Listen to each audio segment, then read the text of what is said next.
চলছে ভোজন রসিক মাছে ভাতে বাঙালির ইলিশ পান্তা খাওয়ার তোড়জোড়। এমনিতেই ইলিশের দাম চড়া, তার উপর পহেলা বৈশাখ। তবুও উৎসব ঘিরে বেড়েছে ইলিশ বিক্রি। বিস্তারিত জানাচ্ছেন সাদিয়া ন্যান্সি।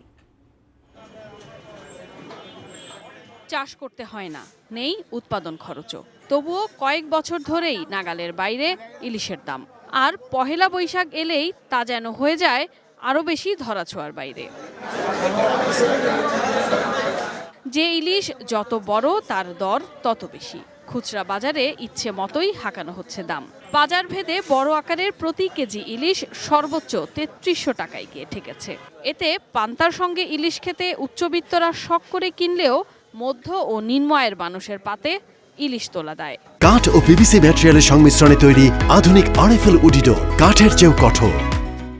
বৈশাখ উপলক্ষে দাম বাড়ছে। আগে কিনছি ধরেন 1800, এখন 2200। 2632, ওটা কি আসলে আমাদের পক্ষে, মানুষের নেওয়ার পক্ষে সম্ভব?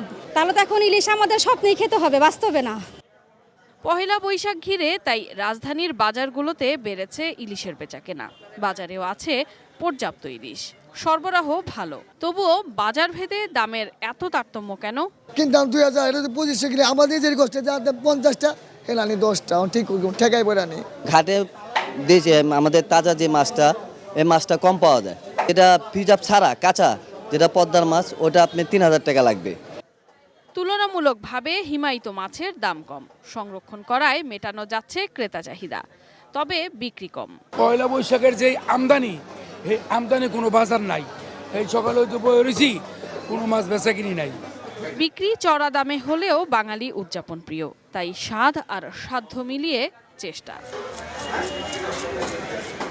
Sadia Nancy, ATN news, Dhaka.